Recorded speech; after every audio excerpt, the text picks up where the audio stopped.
The Daily Bread Devotions. Today's reflection with Pastor Jeff Elis Cupides. Good morning, good morning! Almost weekend, Pastor, pero dahil walang pasok bukas, long weekend na for others. Hi, good morning, Pastor! Good morning, Ted. Of course, good morning, Cha. Yan. Cha, baka pwede makahingi ng isang Ito, ano tawag perlas ni... mo dyan. Hindi, may tawag si Sir Ted dito kanina eh. Ano tawag Ano dito, tawag? partner? Bearing. Bearing sa sasakyan. O sige, ilang bearing ang gusto mo. Pero Pastor, mukhang maginaw yata dyan sa inyo sa Village East, sa Kainta. Ano meron? Maulan pa rin? Sa Vista Verde. Vista Verde, sorry, oo. Medyo malamig lang talaga dito sa bahay. Alam mo naman dito, maraming puno. Ayan. Akala ko 24/7 aircon. Oo. Good morning po sa inyo. Good Kanina morning. nasa mga balita namin yung mga binhang areas along Marcos Highway, ang daming nagrereklamo. Although matagal naman na yon. Pero ito, pampahupa sa mga mainit ang ulo sa baha. Anong magandang balita na hatid mo sa amin ngayon, Pastor? Kanina pa naghihintay si Kuya Don at Ate Pinky Gonzales na Las Piñas sa magandang balita. Well, isa po sa pinakamalalim na longing ng bawat tao. Alam niyo, sana may taong nakakaintindi sa akin. Yung tunay na nakakaunawa, nakakaintindi. Kasi kahit minsan po, pamilya na natin, marami kang kaibigan sa Facebook, 5,000 ang friends mo. May mga bagay pa rin at mga tao na hindi talaga nakakaunawa sa atin. May gusto ka ikwento na pain, wala kang makwentuhan dahil takot ka rin. Baka alam mo yon, ikwento lang sa iba. May mga prayers na hindi mo rin ma-form sa words mo kasi baka hindi naman nila maintindihan. But you know what? We're talking about God's attributes o mga katangian ng Diyos. Kilalang kilala po ikaw ng Diyos. God knows us completely. Pag-usapan natin ngayon yung God's omniscience. God knows everything. Sabi po sa Hebreo 4:13, walang makapagtatago sa Diyos. Nakikita niya at lantad sa paningin niya ang lahat. At sa Kanya tayo mananagot. Naku, katakot naman itong verse na to. Ibig sabihin po, hindi lang alam ni Lord yung ginagawa mo, alam niya pati iniisip mo, nararamdaman mo, at yung pinagdadaanan mo. Now, gusto ko lang po kayong bigyan ng implikasyon. Kung ganun po ang Diyos, ano po ibig sabihin na to? Number one, you don't have to pretend before God. Hindi mo kailangan magpanggap na okay lang ako, pero hindi ka pala okay. You can be honest with God.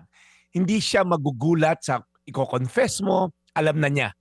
Prayer is not informing God. Prayer is opening your heart to the God who already knows your heart. Pangalawa po, you are never misunderstood by God. May mga pagkakataon po na mali ang pagkakaintindi ng tao sa atin.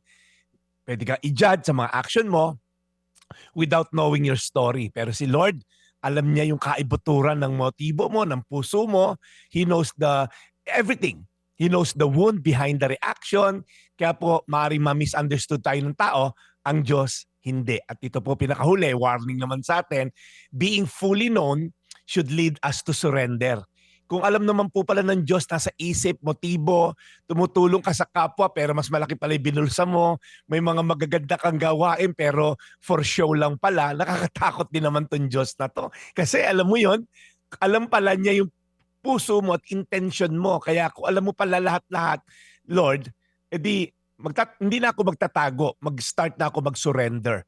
Alam niyo po yon, alam naman pala niya kaibuturan ng puso at intention ko, I will surrender my life to God. Yun po yung inihintay niya sa karamihan ng mga pilit pa nagtatago, pilit pang kumukuble, pilit pa nagkukunwari na hindi alam ng Diyos, alam po niya lahat yan. At ang nakakatakot, meron pong accounting sa huli na gagawin. May paghuhukom, may paghuhusga na gagawin ng Diyos sa lahat ng ginawa natin.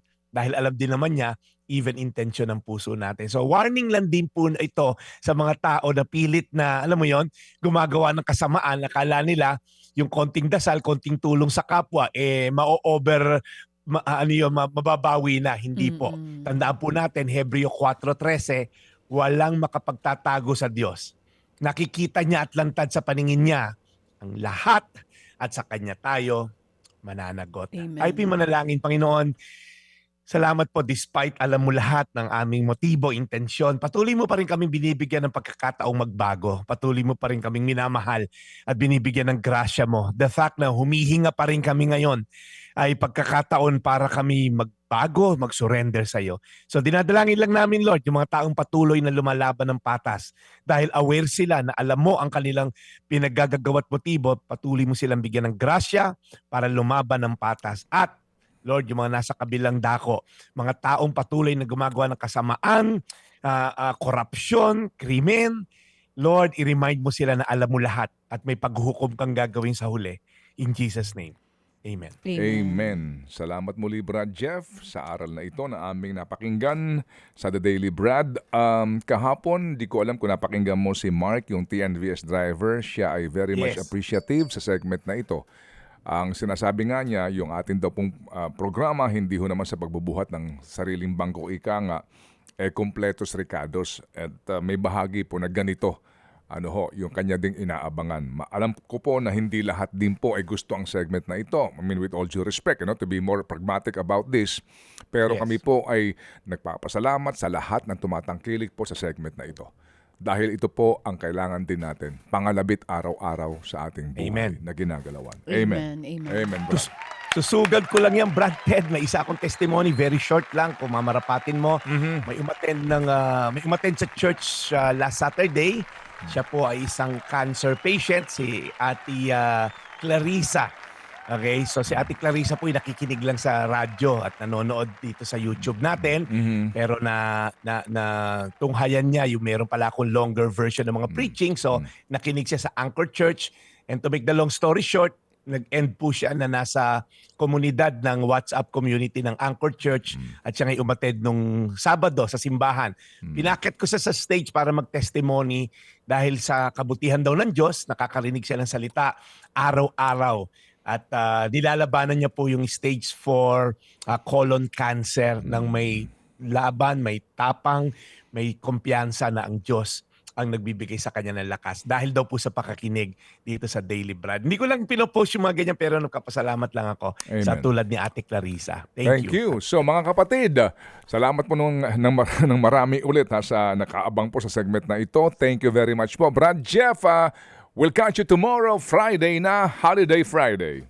Yan, of course, Brad Ted. Medyo sumisikat na araw, baka pwede ko nang balikan na aking trabaho Yun. na naudlot nung Lunes. Ayan, alam na this. Okay. Alam na ako, ito po yung Daily Brad, your daily dose of inspiration.